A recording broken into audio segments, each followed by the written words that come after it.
Hello everyone, good morning and welcome to this educational channel Education Top 10। आज के lecture में अपन पढ़ेंगे research methodology, जिसमें कॉन्सेप्ट एंड केसेस को क्लियर करने वाले हैं। ब्रीफली ही अपन चीज़ों को डिफ़ाइन करेंगे बिकॉज एनटी यूजीसी नेट के लिए जो रिसर्च मैथडोलॉजी है या फिर आपका पीएचडी एंट्रेंस एग्ज़ाम है, उसके लिए आपको रिसर्च मैथडोलॉजी कंप्लीट करना बेहद ज़रूरी होता है, जिसमें कुछ पॉइंट्स आपको क्लियर करने हैं। तो लेक्चर में बने रहेंगे एंड कंटिन्यू मेरे साथ स्टडी करेंगे। बढ़ते हैं आगे की ओर। आज मैं सिस्टमेटिकली आपको रिसर्च के बारे में ब्रीफली ही इंफॉर्मेशन प्रोवाइड करवाने वाली हूँ।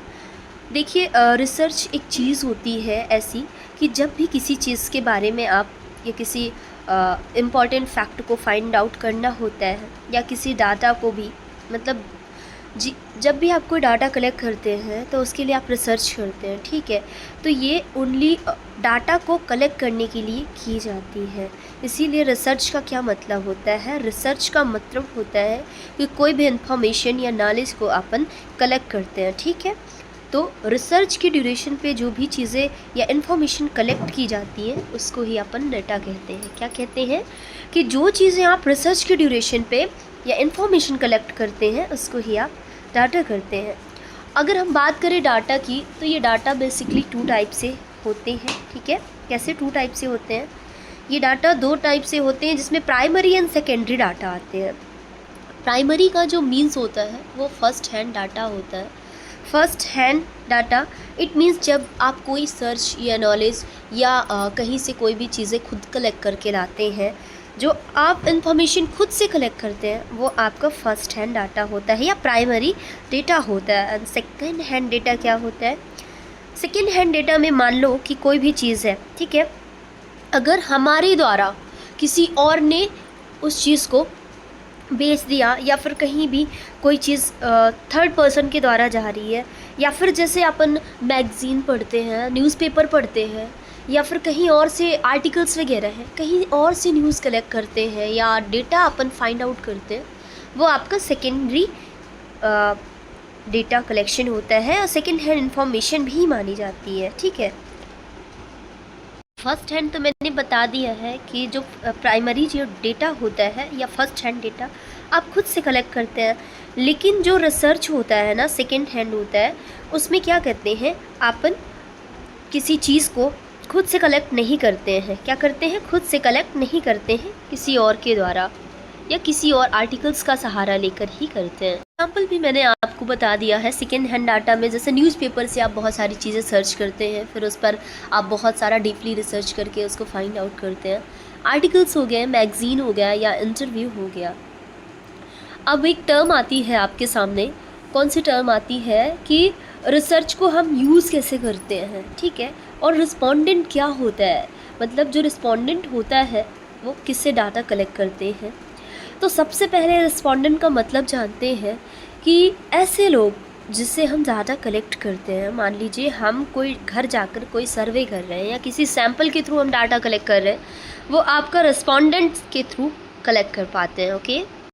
तो आप जब कभी भी सर्वे करने जाते हैं या कहीं भी, मान लीजिए कोई बड़ा सा स्कूल है, वहाँ पे आपको बच्चों का डाटा कलेक्ट करना है कि कितने बच्चे किस स्किल में अपना, मतलब किस चीज़ में अपना बेस्ट दे रहे हैं, कौन से सब्जेक्ट में इनका।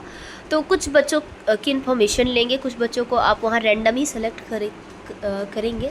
एंड इसके बाद क्या होता है, रैंडम सेलेक्ट करने के बाद कि आपको कुछ डाटा फाइंड आउट होता है कि कुछ बच्चे इसमें से सिमिलर हैं।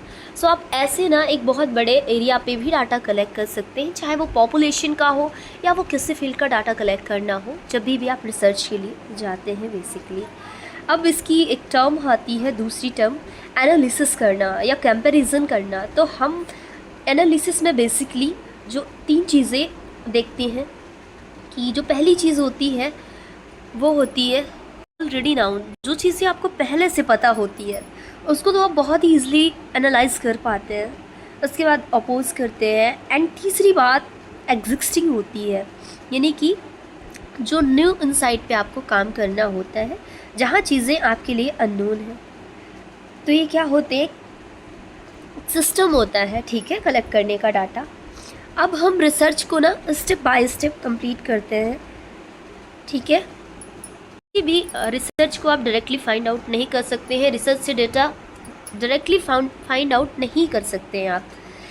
सबसे पहले किसी प्रॉब्लम को आइडेंटिफाई करते हैं। मान लीजिए आपके पास प्रॉब्लम है कि इस पूरे पॉपुलेशन में कितनी जनसंख्या को मलेरिया है, मान लीजिए आपको कहीं डायबिटीज़ है, किसी को कुछ भी है, तो आपको एक इंटायर पॉपुलेशन लेना होगा और उस एरिया पे आपको अपना डाटा कलेक्ट करने के लिए रिस्पोंडेंट चाहिए और कुछ सैंपल होते हैं जिसके थ्रू भी आप रिसर्च कर सकते हैं, डाटा कलेक्ट कर सकते हैं।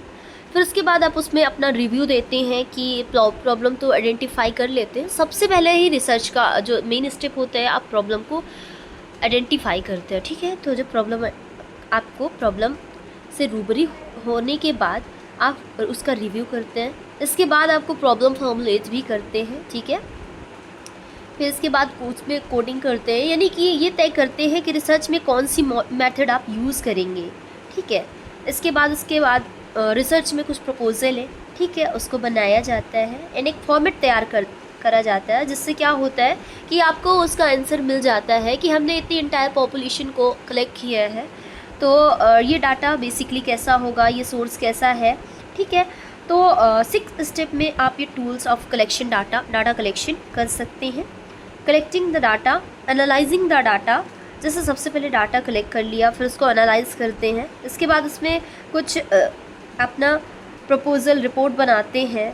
उसके बाद वेरिएबल्स, मेन वेरिएबल्स होता है, चलिए हम बता देते हैं वेरिएबल क्या होता है।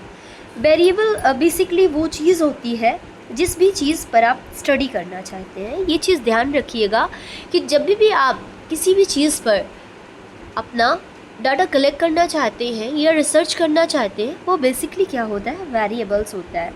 वेरिएबल भी 2 टाइप से होते हैं, एक डिपेंडेंट वेरिएबल होता है, एक इंडिपेंडेंट वेरिएबल होता है। डिपेंडेंट वेरिएबल जो होता है ना, वो हमेशा डिपेंडेंट वेरिएबल को इन्फ्लुएंस करता है, हमेशा इंडिपेंडेंट वेरिएबल डिपेंडेंट को इन्फ्लुएंस करता है। वो कैसे करता है ये भी जानते हैं, ठीक है। मान लीजिए एक पॉवर्टी है, वो एक क्या है, इंडिपेंडेंट वेरिएबल है, क्योंकि इससे क्राइम बढ़ता है। पॉवर्टी, अगर गरीबी बढ़ेगी तो बहुत सारे लोग ऐसे हैं जो स्लम बस्ती वाले हैं, तो कहीं ना कहीं क्राइम बढ़ाते हैं, ठीक है, चोरी और चीज़ें भी करके। तो क्या होता है कि पॉवर्टी को आप कम या ज़्यादा कर सकते हैं, ठीक है, क्योंकि इसका इफेक्ट, मतलब इसका जो इन्फ्लुएंस होता है वो आपकी डिपेंडेंट वेरिएबल पर पड़ता है, ठीक है।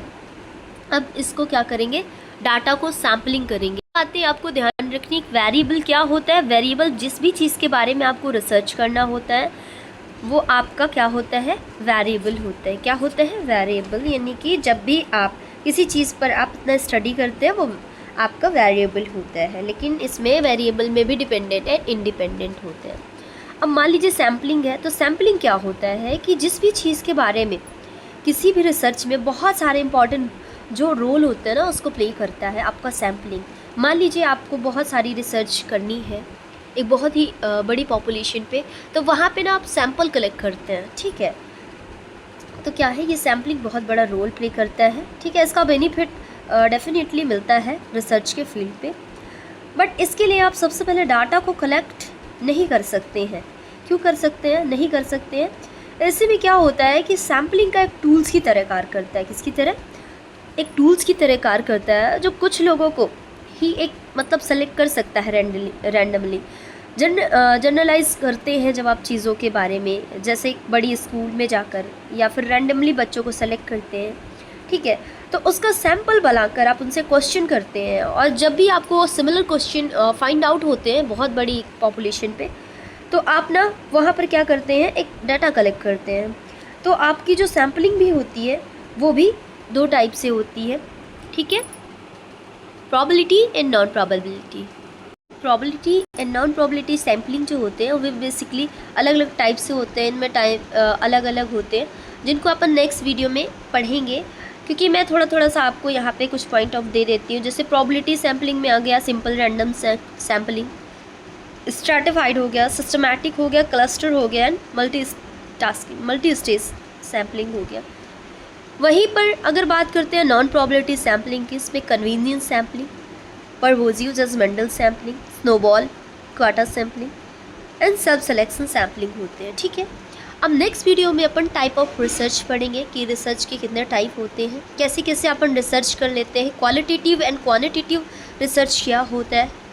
सो या आई होप आज का लेक्चर आपको समझ में आया होगा एंड मिलती हूँ आपको नेक्स्ट सेशन में। जो भी डाउट्स होंगे आप प्लीज़ कमेंट बॉक्स में बता सकते हैं, उसके अकॉर्डिंग ही आपको वीडियो लेक्चर मैं प्रोवाइड कर दूँगी। So yeah everyone, take care yourself and thanks for watching this video.